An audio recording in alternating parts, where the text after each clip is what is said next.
Welcome back media Chhattisgarh. चलिए देखते हैं छत्तीसगढ़ की 25 फटाफट बड़ी खबरें। साथ ही डेली खबरों से अपडेट रहने के लिए चैनल को सब्सक्राइब करने के साथ वीडियो को लाइक करें। बस्तर ओलंपिक के लिए लोगो और शुभंकर जारी। युवाओं को मुख्य धारा से जोड़ना मकसद। 1.5 लाख से ज्यादा रजिस्ट्रेशन। 5 नवंबर से होगी शुरुआत। बस्तर ओलंपिक के लिए मुख्यमंत्री विष्णुदेव साय ने लोगो और मस्कट जारी किया है। पहाड़ी मैना और वन भैंसा बस्तर ओलंपिक के लिए लोगो और मस्कट बनाए गए हैं। इसमें बस्तर संस्कृति और परंपराओं की झलक दिख रही है।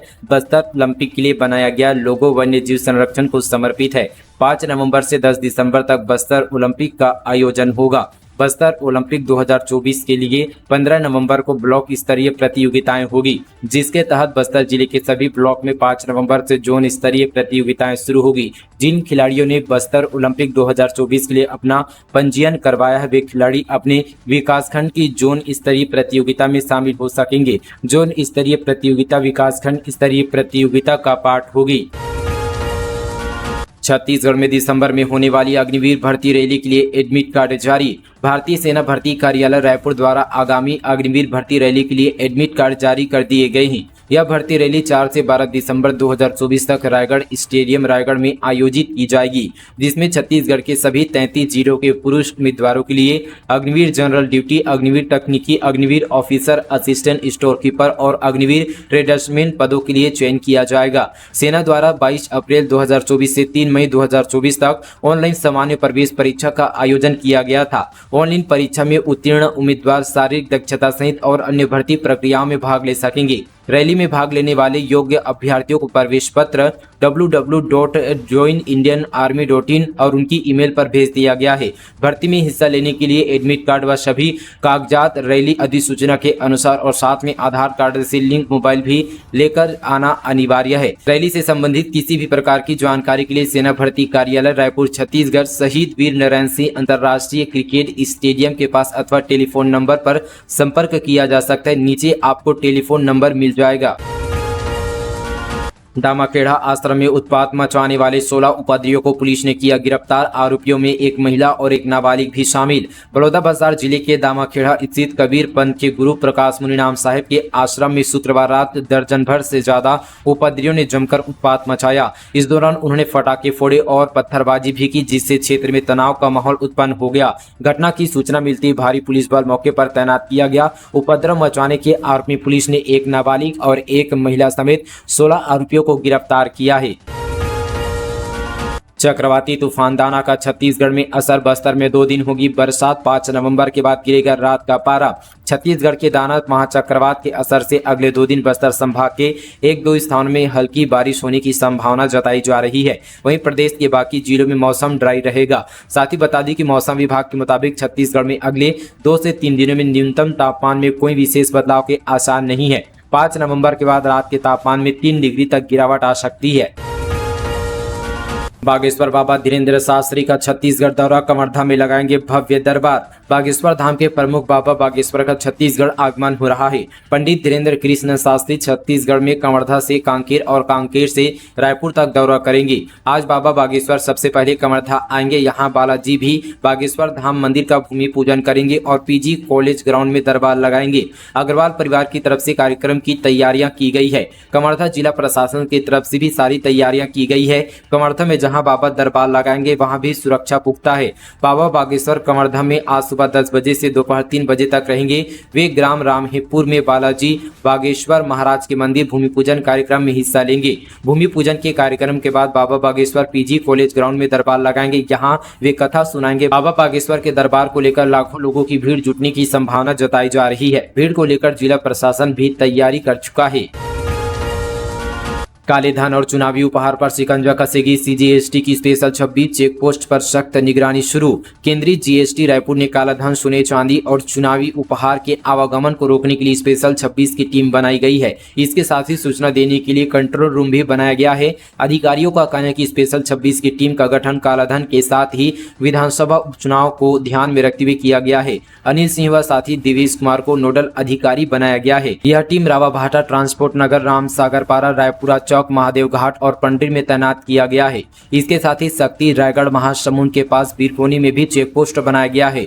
वहीं पड़ोसी राज्य में विधानसभा चुनाव को देखते हुए झारखंड की सीमा से सटे जसपुर जिला स्थित लोदाम चेक पोस्ट, बलरामपुर में रामानुगंज चेक पोस्ट और महाराष्ट्र बॉर्डर के राजनांदगांव जिले के चिचोला बॉर्डर के पास बागनदी में तैनात किया गया है। ये टीमें वाहनों की जांच करने, बिना ई वे बिल सामानों का परिवहन करने वालों के खिलाफ जांच करने को कहा गया है। मरीज बोले हॉस्पिटल स्टाफ करता है दुर्व्यवहार, बस्तर सांसद ने जिम्मेदारों को लगाई फटकार। मेडिकल कॉलेज का निरीक्षण करने पहुंचे थे महेश कश्यप। बस्तर से सांसद महेश कश्यप ने बीते दिन डिमरापाल मेडिकल कॉलेज का औचक निरीक्षण किया। निरीक्षण के दौरान उन्होंने यहां भर्ती मरीज और उनके परिजनों से मुलाकात की। सांसद से शिकायत की गई कि स्टाफ के लोग उनसे दुर्व्यवहार करते हैं, जिस पर सांसद ने नाराजगी जताई और जिम्मेदारों को फटकार लगाई। खेत में अचानक जमीन धंसने से बना 15 फुट गहरा गड्ढा, ग्रामीणों में दहशत का माहौल। जगदलपुर से 3 किलोमीटर दूर मुंडा गांव में एक अजीबोगरीब घटना की वजह से ग्रामीणों में दहशत का माहौल है। दरअसल कुछ दिनों पहले एक खेत में अचानक जमीन धंसने से 3 फीट गहरा गड्ढा बन गया। इसके बाद फसल काटने गए एक किसान को लगा कि यह मामूली गड्ढा है और कीचड़ की वजह से जमीन धंस गया है। लेकिन यहाँ पर बीते दिन धान की फसल काटने एक गाँव के लोग उस वक्त हैरान हो गए जब जमीन का यह छोटा गड्ढा पहले 10 फीट और फिर लगभग 15 फीट गड्ढा हो गया। यह नजारा देख ग्रामीणों में हड़कंप मच गया और मौके पर बड़ी संख्या में लोग इकट्ठा हो गए। इस दौरान किसी ने इस रहस्यमय गड्ढे का वीडियो बना लिया और सोशल मीडिया पर वायरल कर दिया। छत्तीसगढ़ में बढ़ा लंपी वायरस का खतरा, संक्रमित हुए कई गौवंश, पशु चिकित्सा विभाग ने की पुष्टि। छत्तीसगढ़ में एक बार फिर से लंपी वायरस का संक्रमण फैलते नजर आ रहा है। बताया जा रहा है कि भिलाई के सुपेला में लंपी वायरस का संक्रमण फैल रहा है। इसके फैलने की पुष्टि पशु चिकित्सा विभाग ने की है। हाल ही में कुछ दिनों पहले इसके लक्षण पाया गया था। अधिकारियों ने इसे लेकर टालमटोल का रवैया अपनाया था। इससे कई गौवंश संक्रमित हो गए हैं। नगरीय निकाय चुनाव से पहले मनेन्द्रगढ़ में जनरेटर खरीदी पर गरमाया राजनीति। मनेन्द्रगढ़ में नगरीय निकाय चुनाव से पहले नगर पालिका परिषद की शिकायत तेज हो गई है। नेता प्रतिपक्ष सरजू यादव ने 62 की लागत से खरीदे गए जनरेटर को सफेद हाथी बताया है। नेता प्रतिपक्ष ने खरीदी में भ्रष्टाचार किए जाने के भी आरोप लगाया है। वहीं नगर पालिका अध्यक्ष ने कहा कि जो भी खरीदी हुई है वह नियमों के दायरे में हुई है। अगर किसी को शक है तो वे सूचना के आधार के तहत इसकी जानकारी हासिल कर सकता है।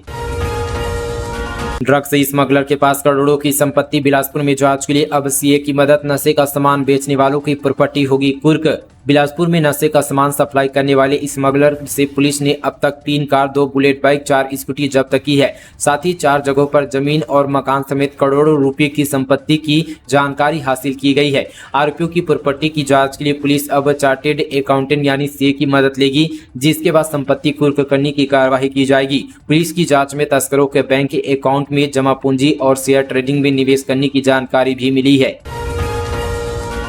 उत्तराखंड का नकली नोट सप्लायर नोटों के साथ अरेस्ट। कोंडागांव में 500 के 9 नोट जब्त, अंतर्राज्यीय नेटवर्क का हो सकता है खुलासा। कोंडागांव जिले में पुलिस ने नकली नोट के साथ उत्तराखंड के एक आरोपी को गिरफ्तार किया है। आरोपी के पास से 500 के 9 नकली नोट मिले हैं। दिवाली त्योहार के दौरान नकली नोट को खपाने की साजिश थी, लेकिन पुलिस ने आरोपी को धर दबोचा। मामला फरसगांव थाना क्षेत्र का है।